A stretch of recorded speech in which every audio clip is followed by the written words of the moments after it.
Welcome students. Last lecture ની અંદર આપણે શ્વાસોશ્વાસની ક્રિયાવિધિની અંદર શું ભણ્યા હતા? તો કે ઇન્સ્પિરેશન, શ્વાસની પ્રક્રિયા કેવી રીતે થાય ભણ્યા હતા. અને મેં તમને શું કીધું હતું કે ભાઈ શ્વાસોશ્વાસની ક્રિયાવિધિ માટે વાતાવરણની હવા અને ફેફસાની હવા વચ્ચે સર્જાતો દબાણ તફાવત જવાબદાર છે.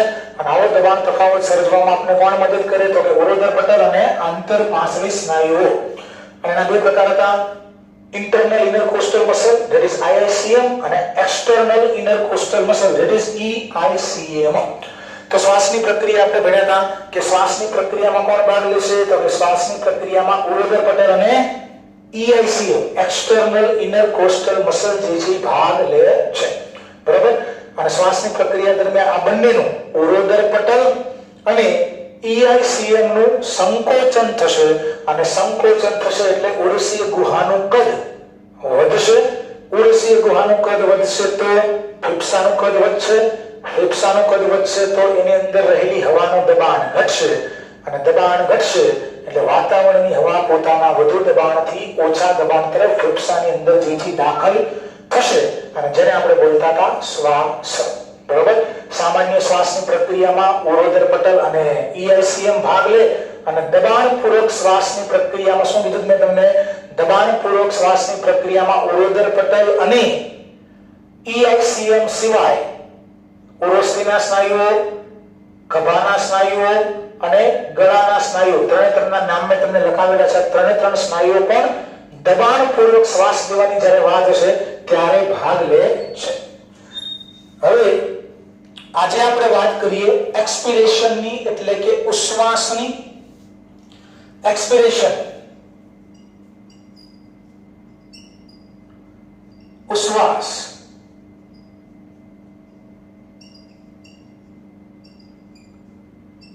તો ખાસ યાદ રાખવાનું છે કે ઉશ્વાસ એટલે શું? તો આપણે જનરલી શું કહીએ? તો કે ઉશ્વાસ કોને કહેશો? તો કે ફેફસામાં રહેલી જે હવા જે છે, ફેફસામાં રહેલી હવા ને ક્યાં લઈ જવાની? વાતાવરણમાં મુક્ત કરવાની ઘટના. ફેફસામાં રહેલી હવાને, ખાસ કરીને કાર્બન ડાયોક્સાઇડ જે હોય ફેફસાની અંદર, એને આપણે વાતાવરણમાં મુક્ત થવાની ઘટનાને આપણે શું બોલશું? તો કે એક્સપિરેશન, ઉશ્વાસ. હવે શું થવું જોઈએ આની માટે? તો કે આની માટે તમારે હવાને ફેફસામાંથી વાતાવરણમાં મોકલવી છે. તો ફેફસામાં હવાનું દબાણ વધવું જોઈએ. કોની કરતા વધવું જોઈએ? વાતાવરણીય હવાના દબાણ કરતા વધી જશે તો ફેફસામાંથી હવા જે છે વધુ દબાણથી ઓછા દબાણ તરફ, એટલે કે ફેફસામાંથી ક્યાં જશે? તો કે વાતાવરણની અંદર જે છે જતી રહેશે. બરાબર? તો હવે ખાસ MCQ માટે ખાસ યાદ રાખવાનું છે કે ઉશ્વાસની પ્રક્રિયા દરમિયાન, ખાસ યાદ રાખવાનું છે, ઉશ્વાસની પ્રક્રિયા દરમિયાન એક પણ સ્નાયુનું સંકોચન થતું નથી. ઉશ્વાસની પ્રક્રિયા દરમિયાન એક પણ સ્નાયુ એટલે કોણ? ઉરોદર પટલનું પણ નહીં, ઉરોદર પટલ કે ઇનર કોસ્ટલ મસલ એટલે કે આંતરપાંસળી સ્નાયુઓ, તો એક પણ સ્નાયુનું શું થતું નથી? ઉશ્વાસની પ્રક્રિયા દરમિયાન એક પણ સ્નાયુનું સંકોચન થતું નથી. એક પણ સ્નાયુનું સંકોચન થતું નથી. તો ઉશ્વાસની પ્રક્રિયા માટે શું જવાબદાર છે? તો ઉશ્વાસની પ્રક્રિયા માટે યાદ રાખવાનું છે, ફેફસાની અંદર ફેફસામાં થતી ઘટના જેને આપણે બોલશું અંગ્રેજીમાં ઇલાસ્ટિક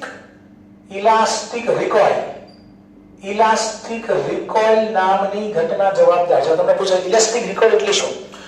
સીધી સાદી ભાષામાં કહું કે શ્વાસની પ્રક્રિયા દરમિયાન શું થતું?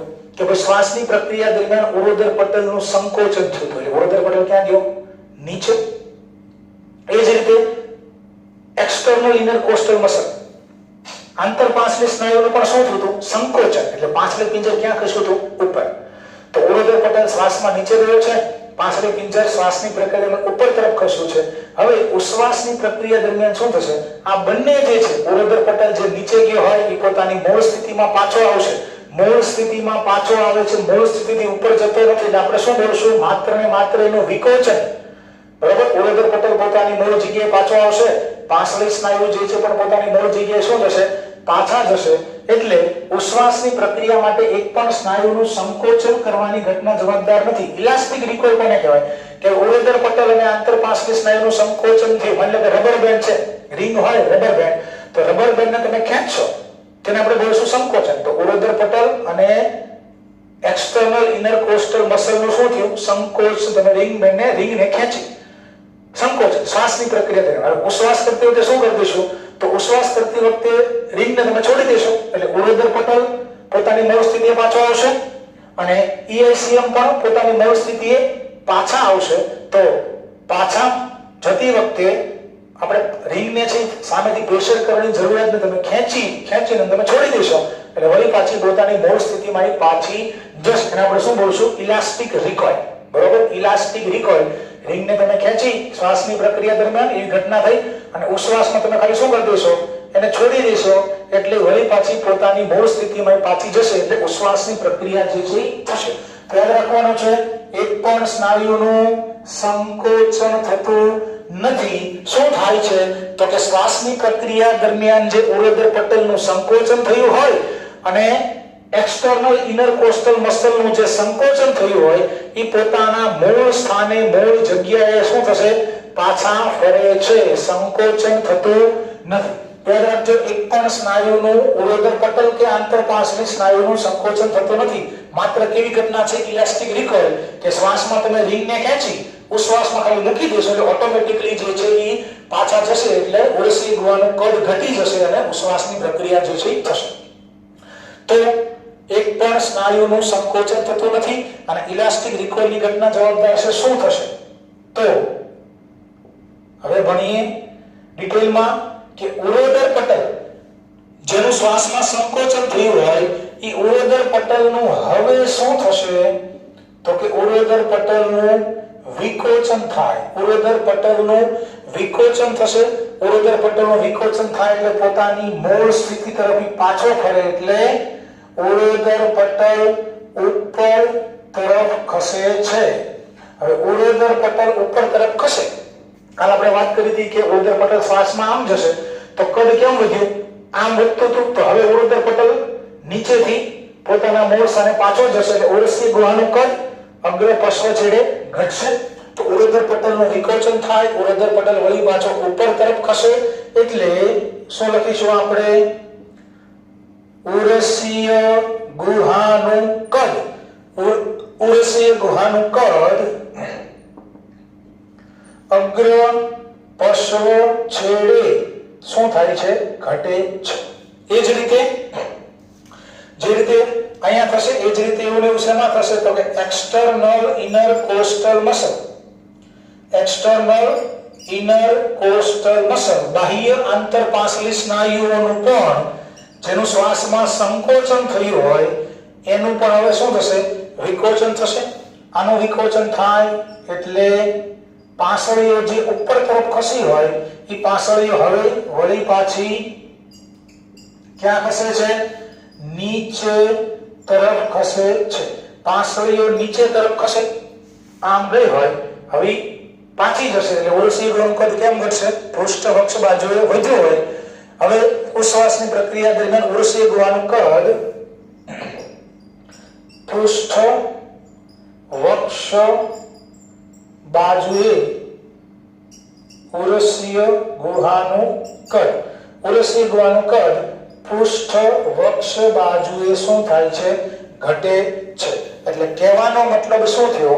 કે ઉરોદર પટલનું વિકોચન થયું, એ જ રીતે EICM નું પણ વિકોચન થયું, સંકોચન ન થયું. સંકોચન થયું તો શ્વાસમાં એ પોતાના મૂળ સ્થાને હવે પાછા ફર્યા, તો આનું પણ વિકોચન થાય, આનું પણ વિકોચન થાય. ઉર્વશી ગુહાનું કદ ઘટે, આના લીધે અગ્ર પશ્વ આમ ઘટશે અને આના લીધે આમ ઘટશે. તો કહેવાનો મતલબ છે કે આ બંનેનું વિકોચન થાય એટલે ઉર્વશીય ગુહાનું કદ શું થાય? ઘટે છે. ઉર્વશીય ગુહાનું કદ ઘટે તો સ્વાભાવિક છે એની અંદર રહેલા ફેફસાનું કદ પણ ઘટશે. ફેફસાનું કદ પણ ઘટે છે, ઉરસીય ગુહાનું કદ ઘટે, ફેફસાનું કદ ઘટે, અને ફેફસાનું કદ ઘટશે તો ફેફસા સંકોચાય, ફેફસા નાના થાય તો ફેફસાની અંદર જે હવા જે છે, ફેફસાની અંદર હવાનું દબાણ શું થશે? કદ નાનું એટલે દબાણ વધી જશે. તો કોના કરતા વધી જશે?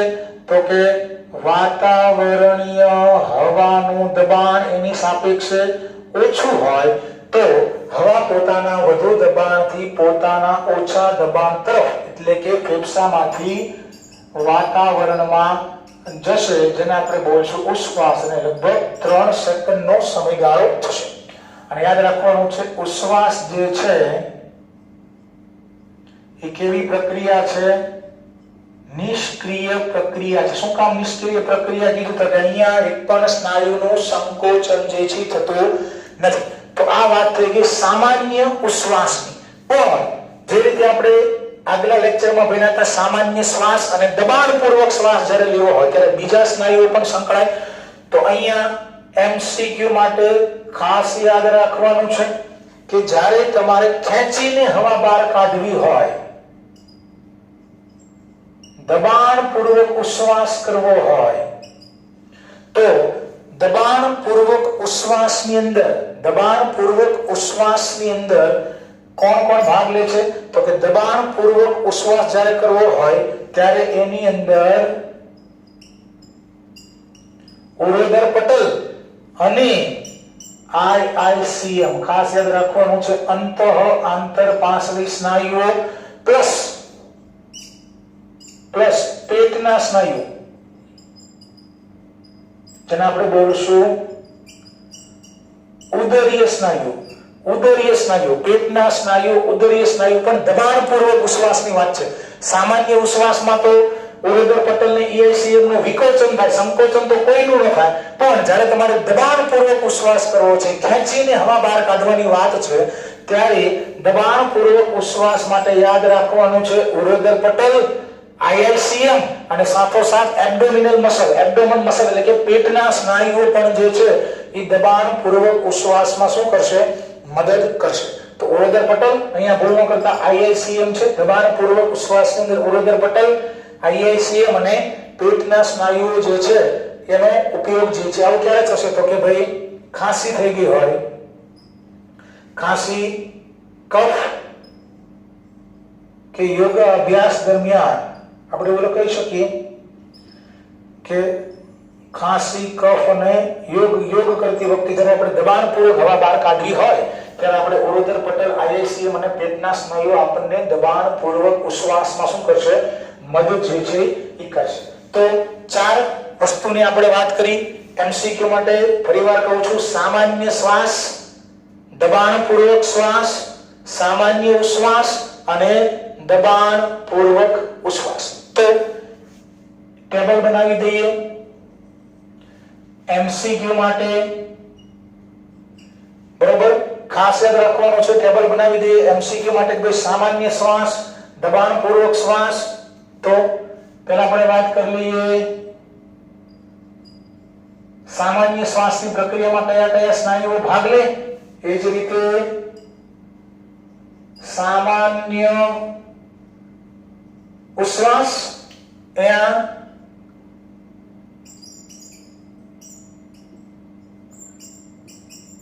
દબાણપૂર્વક શ્વાસ અને અહીંયા દબાણપૂર્વક ઉશ્વાસ. બરાબર?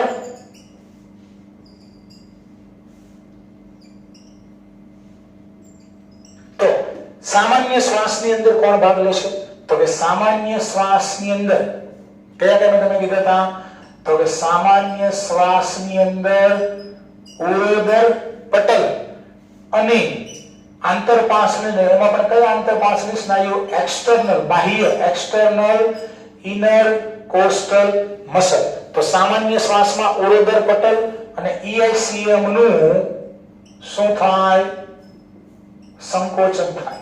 સામાન્ય શ્વાસની અંદર ઉરોદર પટલ અને ઈઆઈસીએમ નું શું થશે? સંકોચન થાય. દબાણપૂર્વક શ્વાસની અંદર કોણ ભાગ લેશે? તો કે દબાણપૂર્વક શ્વાસની અંદર ઉરોદર પટલ plus external inner coastal muscle અને આની સાથોસાથ કયા કયા સ્નાયુ કીધા હતા? સ્કેલેને મસલ, એટલે કોના મસલ થઈ ગયા? ઉરો સ્કેલેને મસલ ગળાના સ્નાયુ પ્લસ સ્ટર્નો ક્લિડોમેસ્ટોઇડ, સ્ટર્નોક્લિડોમેસ્ટોઇડ મસલ એટલે કોના સ્નાયુ થઈ ગયા? ઉરોસ્થિના સ્નાયુઓ અને પ્લસ ટ્રેપેઝિયસ મસલ, ટ્રેપેઝિયસ મસલ એટલે ખભાના સ્નાયુ. તો દબાણપૂર્વક શ્વાસની અંદર આટલા મસલ ભાગ લેશે, ઉરોદર પટલ, EICM, આ બધાનું શું થાય? આ બધાનું શું થશે? સંકોચન થાય. આ બધાનું દબાણપૂર્વક શ્વાસમાં શું થશે? સંકોચન થાય. સામાન્ય ઉશ્વાસની વાત કરીએ. પહેલા તો સામાન્ય શ્વાસ કેવી પ્રક્રિયા છે?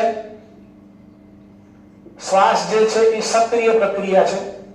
સક્રિય પ્રક્રિયા છે. સામાન્ય ઉશ્વાસની વાત કરીએ તો સામાન્ય ઉશ્વાસની અંદર યાદ રાખવાનું છે કે સામાન્ય ઉશ્વાસની અંદર એક પણ સ્નાયુનું સંકોચન થતું નથી. એક પણ સ્નાયુનું સંકોચન થતું નથી. બરોબર છે? જે ઉરોદર પટલ હોય, ઉરોદર પટલ અને એક્સટર્નલ ઇનર કોસ્ટલ મસલ જેનું શ્વાસમાં સંકોચન થયું હોય એનું માત્ર ને માત્ર વિકોચન થાય, પોતાની મૂળ સ્થિતિ પાછા આવશે. એટલે આપણે શું બોલીએ છીએ? તો કે પાછા આવશે એટલે આપણે કેવી ઘટના આપણે કીધી? ઇલાસ્ટિક રિકોઇલ. રિંગને શ્વાસમાં ખેંચી અને ઉશ્વાસમાં એને છોડી દીધી.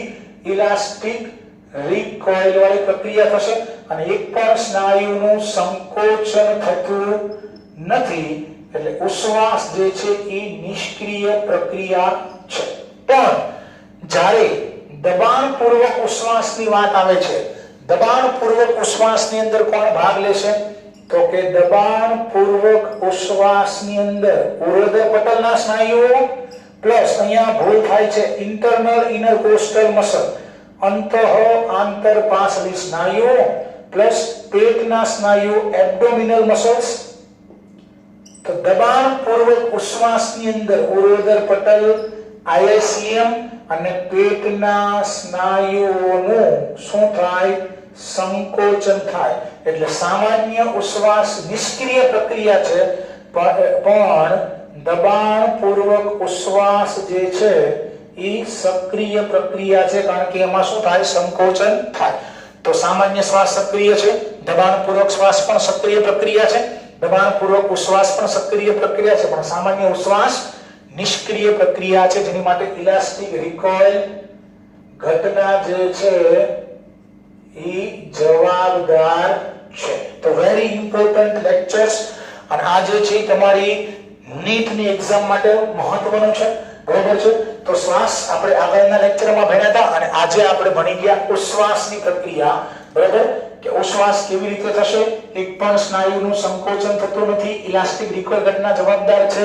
ઉરોદર પટલ ને EICM નું જે સંકોચન થયું હોય એનું માત્ર ને માત્ર શું થશે? વિકોચન જે છે એ થશે. બરાબર?